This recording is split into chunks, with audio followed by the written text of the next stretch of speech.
حبيبه الكريم أما بعد أعوذ بالله من الشيطان الرجيم بسم الله الرحمن الرحيم إن الله وملائكته يصلون على النبي يا أيها الذين آمنوا صلوا عليه وسلموا تسليما اللهم صل على سيدنا ومولانا محمد مبارك وسلم صلاة وسلاما عليك يا رسول الله صلی اللہ تعالی علیہ وسلم۔ حضرات محترم، جنت سے متعلق اس سے پہلے یعنی کل آپ نے بہت ساری باتیں سماعت کر لی تھیں اور اسی سے متعلق اب مزید باتیں سماعت کریں۔ جنت ایک مکان ہے کہ اللہ تبارک و تعالی نے ایمان والوں کے لیے بنایا ہے۔ اس میں وہ نعمتیں مہیا کی گئی ہیں جن کو نہ آنکھوں نے کبھی دیکھا، نہ کانوں نے سنا، نہ کسی آدمی کے دل پر ان کا خطرہ گزرا۔ اب بتا رہے ہیں کہ جنت جو ہے ایک مکان، یوں کہہ لیجیے، اللہ تبارک و تعالیٰ نے ایمان والوں کے لیے اسے بنایا ہے، اور اس میں وہ نعمتیں، اس کی وہ رونقیں ہیں کہ جس کا آدمی کوئی تصور نہیں کر سکتا ہے۔ نہ تو آنکھوں نے ویسی نعمتیں اس دنیا میں دیکھی ہیں اور نہ دیکھے گا اس دنیا میں، نہ کانوں نے ویسی نعمتیں جو وہاں پر ہیں، نہ اسے کوئی بیان کر سکتا ہے، کیونکہ بیان آدمی اسی وقت کرے گا جب دیکھے گا۔ کوئی آدمی کہیں جاتا ہے گھومنے ٹہلنے، کوئی بہت اچھی چیز دیکھتا ہے تو آ کے بتاتا ہے میں فلاں جگہ گیا تو وہاں میں نے ایسی چیزیں دیکھی، وہاں پر اتنے اونچے اونچے ٹاور دیکھے، میں نے فلاں چیز وہاں پر دیکھی، وغیرہ وغیرہ۔ جو بھی کچھ نئی چیزیں ہوتی ہیں جو آدمی نہیں کبھی دیکھا رہتا ہے، اور کوئی جب دیکھ لیتا ہے تو اس چیز کا ذکر کرتا ہے۔ تو جنت کو تو ہم نے آپ نے کسی نے دیکھا ہی نہیں، ہاں دیکھنے والی ذات ہم سب کے آقا مولا حضور رحمت عالم صلی اللہ علیہ وسلم کی۔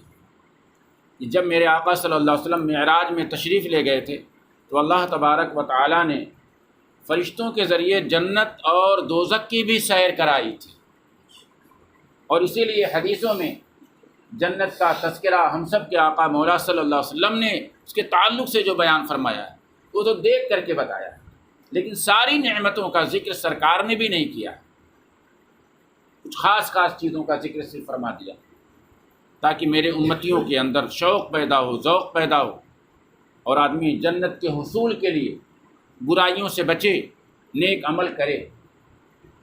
ان چیزوں کا ذکر کرنا بھی بے مقصد نہیں۔ رب تبارک و تعالیٰ نے بار بار قرآن میں جو ذکر فرمائے نا، جہاں پر اچھے عمل کا ذکر ہے، ان الذین آمنوا وعملوا الصالحات، یہ اس انداز کی جہاں بھی آیتیں ملیں گی تو وہاں آگے پھر جنات تجری من تحتہا الانہار مل جائے گا۔ جہاں جائیں ایمان والوں کا تذکرہ، پھر عمل کا تذکرہ، پھر ان کے لیے بشارتیں کہ ان کو جنت دی جائے گی، جنت کی یہ بہاریں، یہ نعمتیں۔ قرآن میں بھی کچھ چیزوں کا ذکر ہے، حدیثوں میں بھی کچھ چیزوں کا ذکر، لیکن بتا رہے ہیں صحیح معنوں میں اب آج کے دور میں جنت کا تصور، یا یوں کہہ لیجئے کہ جنت ایسی ہوگی جو آدمی تصور کر سکتا ہے، سوچ سکتا ہے، اس سے بھی بلند و بالا جنت ہو، بس آدمی یہ سمجھ لے۔ نہ آنکھوں نے دیکھا، نہ کانوں نے کبھی سنا، اور کسی آدمی کے دل پر ان کا خطرہ بھی نہیں گزرا، دل پر بھی کہ نہیں ایسا ہو سکتا، ایسا ہو سکتا، تو خطرہ بھی نہیں گزرا۔ وہ اللہ تبارک و تعالیٰ نے ایمان والوں کے لیے وہ جو مکان و محل یا جنت کو جو بسایا ہے، وہ اس کی نعمتیں، اس کی جو ہے رونقیں، اور اس کی پرشش یا اس کی آشائش، جو بھی آپ کہہ لیجئے، تو اللہ تبارک و تعالیٰ نے اس انداز سے اسے بنایا ہے، سنوارا ہے کہ جس کا تصور بھی آدمی نہیں کر سکتا ہے۔ مشکوٰۃ شریف کی حدیث پاک ہے، صفحہ نمبر 495 ہے، اور یہ حدیث پاک متفق علیہ حدیث ہے، یعنی تمام جو محدثین کا اس پر اتفاق ہے۔ جو کوئی مثال اس کی تعریف میں دی جائے سمجھانے کے لیے ہے، ورنہ دنیا کی اعلیٰ سے اعلیٰ شے کو جنت کی کسی چیز کے ساتھ کچھ مناسبت نہیں۔ اگر علماء کہیں پر کوئی چیز تصور میں پیش کرتے ہیں، جیسے یہ چیز نا جنت ایسے ہو، تو بتا رہے ہیں وہ صرف سمجھانے کے لیے، یعنی کسی چیز کو ایک مثال کے ذریعے سمجھا دیا جاتا ہے۔ کوئی بڑی خوبصورت چیز ہو تو فلاں کی مثال دے دی جاتی ہے۔ اس کو اور آسان کروں تو کسی کی آواز بہت اچھی ہو تو آدمی کہتا ہے کوئل کی طرح بولتا ہے، حالانکہ وہ کوئل نہیں ہوتا، کوئل کی آواز بھی نہیں، لیکن اس کی آواز سے مشابہت ہوتی ہے تو آدمی مثال میں وہ پیش کر دیا کرتا ہے۔ کوئی کپڑا بہت ملائم ہو، آدمی کہتا ہے بالکل ملائی کی طرح، حالانکہ ملائی سے اس کا کوئی تعلق نہیں، وہ الگ چیز ہے، یہ الگ چیز، لیکن اس کے اندر جو ملائم یا نرمی جو ہوتی ہے تو آدمی اس کی مثال دے دیا کرتا ہے۔ تو بتا رہے ایسے ہی اگر کوئی جنت کی کوئی ایسی مثال دیتا ہے تو یہ نہ سمجھے کہ بس جنت ویسی ہی، اس سے بھی بلند و بالا، ہزاروں کروڑوں درجے بلند و بالا جنت ہے، جس کا حقیقت میں ہم آپ تصور نہیں کر سکتے۔ بس کل ملا جلا کر کے اتنی بات ہے۔ جنت کی کسی چیز کے ساتھ کچھ مناسبت نہیں، دنیاوی جو چیزیں ہیں، اب ظاہر ہم مثال بھی دیں گے تو دنیا ہی کی دیں گے، دنیا میں رہتے ہیں دنیا ہی کی مثالیں دیں گے۔ بتا رہے ہیں جنت کی دنیاوی نعمتوں کی کوئی مناسبت ہی نہیں، اس سے کئی کروڑوں درجے بلند و بالا اس کی اشیاء، اس میں اس کی رونقیں، ساری چیزیں ہوں۔ وہاں کی کوئی عورت اگر زمین کی طرف جھانکے تو زمین سے آسمان تک روشن ہو جائے اور خوشبو سے بھر جائے۔ سبحان اللہ۔ بتا رہے ہیں جنتی کوئی حور، اب یہاں پر عورت کا لفظ ہے، اس کو میں آسان کر کے بتا رہا ہوں، جنتی حور حدیثوں سے ثابت ہے، اور یہ بھی حدیث مشکات شریفی کی حدیث ہے، صفحہ نمبر 455 کی حدیث پاک ہے۔ اللہ کے حبیب ہم سب کے آقا مولا صلی اللہ علیہ وسلم نے فرمایا جنتی کوئی حور اگر دنیا کی طرف جھانک دے، یعنی آسمان سے ایسے دیکھ لے، تو پوری دنیا اس روشنی سے یعنی اتنی خوبصورت ہوگی۔ اب اس کا مطلب ہے کہ پوری دنیا روشن ہو جائے گی، یعنی اندھیرے میں اگر حور جھانک دے تو ایسا لگے گا کہ دن کا اجالا ہو گیا۔ اور دوسری چیز، پوری دنیا خوشبوؤں سے معطر ہو جائے۔ آج اگر ہم خوشبو لگا لیں بہت چلے گا، اتنے لوگ بیٹھے ہیں، یہاں تک خوشبو اس کی پہنچے گی۔ کوئی تھوڑا کم قسم کی ہوتی آدمی خود محسوس کرتا ہے، دوسرے نہیں محسوس کر پاتے ہیں۔ کوئی خوشبو تھوڑا بہت اچھی ہوتی ہے تو اگل بغل جو بیٹھتے ہیں انہیں بھی وہ متاثر کر گزرتی۔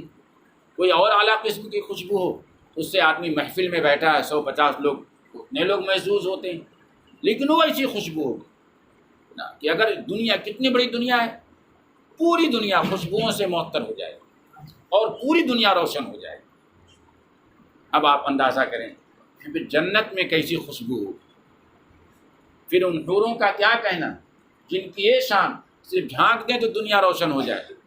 پھر ان جنتی حوروں کی خوبصورتی یا ان کے حسن و جمال کا کون تصور پیش کر سکتا ہے؟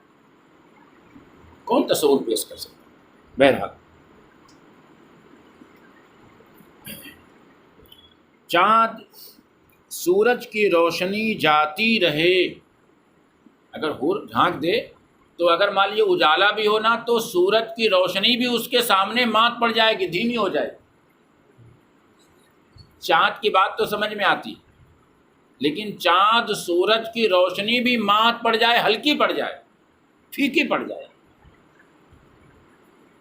اور چاند سورج کی روشنی جاتی رہے اور اس کا دوپٹہ دنیا و ما فیہا سے بہتر ہے، یعنی اس کا لباس بھی بتا رہے ہیں دنیا میں اس جیسا کوئی لباس ہی نہیں۔ جو بھی آدمی سمجھے کہ ایسا، اتنی چمک، ایسا اس سے بھی کہیں زیادہ بلند و بالا۔ یہ بھی مشکات شریف کی حدیث پاک ہے، صفحہ نمبر 495۔ اور ایک روایت میں یوں ہے کہ اگر حور اپنی ہتھیلی زمین و آسمان کے درمیان نکالے تو اس کے حسن کی وجہ سے خلائق فتنہ میں پڑ جائیں۔ اب بتا رہے ہیں ایک اور حدیث پاک میں سرکار دو عالم صلی اللہ علیہ وسلم نے ارشاد فرمایا ہے، اور روایت ہے کہ حور اپنی ہتھیلی، یہ ہاتھ کی ہتھیلی اس کو بولتے ہیں، اگر دنیا کی طرف سے نکال دے اور اہل دنیا اسے دیکھ لیں تو فتنے میں مبتلا ہو جائیں۔ آج حال کیا ہے؟ کسی محلے میں کوئی خوبصورت لڑکی ہے تو پورے محلے کے لوگ، یعنی نوجوان لوگ، عموماً لڑکے لوگ، اس پر وارفتہ ہو جاتے ہیں، ان پہ دیوانگی چھا جاتی ہے۔ ایک جھلک دیکھنے کے لیے نہ جانے کتنے اس گلیوں کا چکر لگاتے ہیں، شاید کبھی دیکھنے کو مل جائے۔ یہ جو تصور ایک ہوتا ہے، تو بتا رہے ہیں کہ وہ جنت کی حوروں کا یہ حال ہوگا، وہ ہتھیلی اگر زمین کی طرف دکھا دے تو اہل دنیا اس ہتھیلی کی خوبصورتی کو دیکھ کر کے یوں ہوگا کہ فتنے میں مبتلا ہو جائے، پاگل ہو جائیں گے، دیوانے ہو جائیں گے۔ کاش ایک مرتبہ پھر ہتھیلی دیکھنے کو مل جائے۔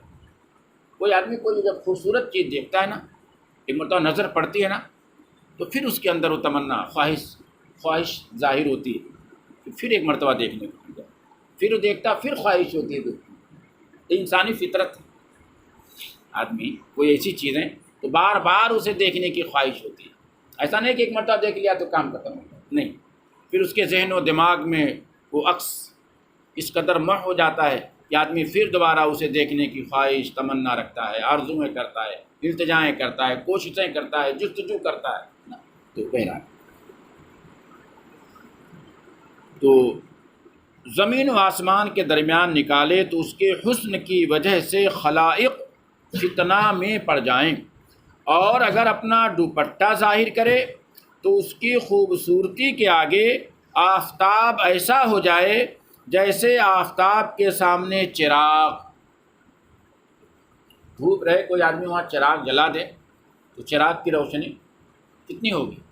بھائی چراغ کا ٹیوب لائٹ ہی دھوپ میں آپ رکھ دیجئے تو آپ کو روشنی نہیں، کیونکہ سورج کی روشنی کے آگے اس کی روشنی بالکل ایسا لگے گا کوئی چیز ایسے رکھی ہوئی ہے، وائٹ یہ ٹیوب لائٹ یا یہ سب۔ اب اندھیرے میں آپ روشن کریں گے تو روشنی دے گا، اب اجالے میں آپ روشنی کریں گے، جب اس سے زیادہ روشن ہوگا تو اس کی روشنی پھیکی پڑ جائے گی، اس کی روشنی اپنا اثر نہیں اندھا، حالانکہ روشن تو رہے گی لیکن اس روشنی کے آگے اس کی روشنی دھیمی، ہلکی، پھیکی پڑ جائے گی۔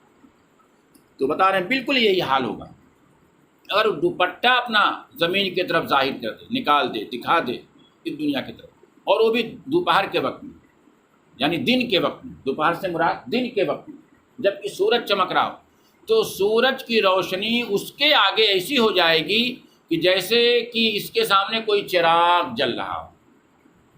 اللہ، اب آپ اندازہ کر سکتے ہیں جیسا کہ پہلے اوپر بیان کیا گیا کہ جنت کا تصور ہی نہیں آدمی کر سکتا۔ ایک تو چند مثالیں صرف دی جا رہی ہیں حدیثوں کے ذریعے، یعنی ان چیزوں یا جنت میں جو حوران ہوں گی ان کی یہ شان ہوگی، ان کے دوپٹے کی، ان کے ہتھیلیوں کی، ان کے چہروں کی، ان کی خوشبو کی، یعنی خوشبو، لباس، ان کا جسم، گویا یہ ساری چیزیں ہو گئی۔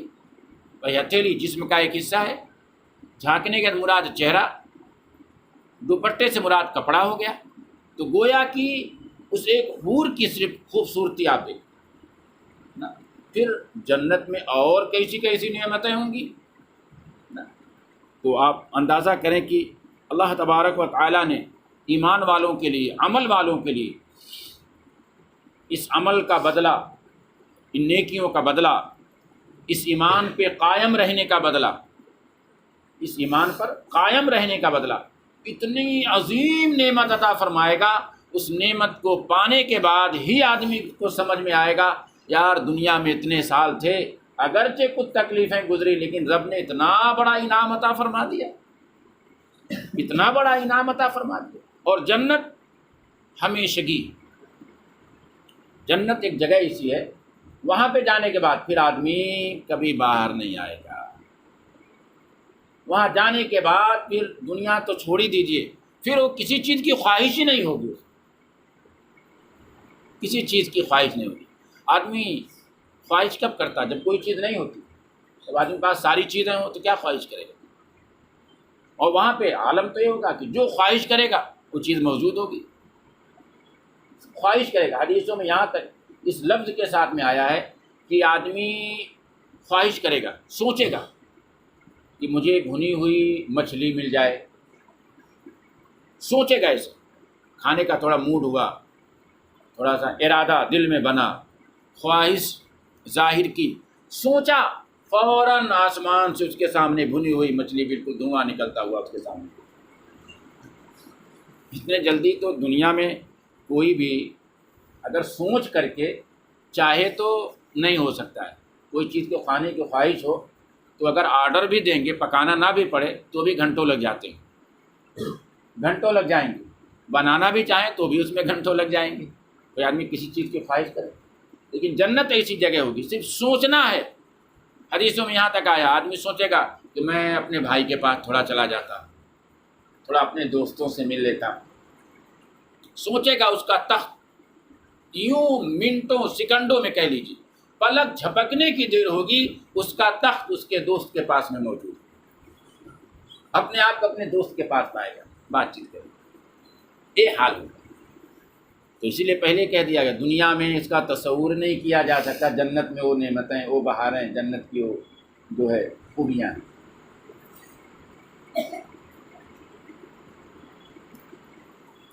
اور اگر جنت کی کوئی ناخن بھر چیز دنیا میں ظاہر ہو تو تمام آسمان و زمین اس سے آراستہ ہو جائیں۔ جنت کی کوئی چیز، ابھی تو یہ حوروں کے بارے میں ذکر تھا، جنت کی کوئی چیز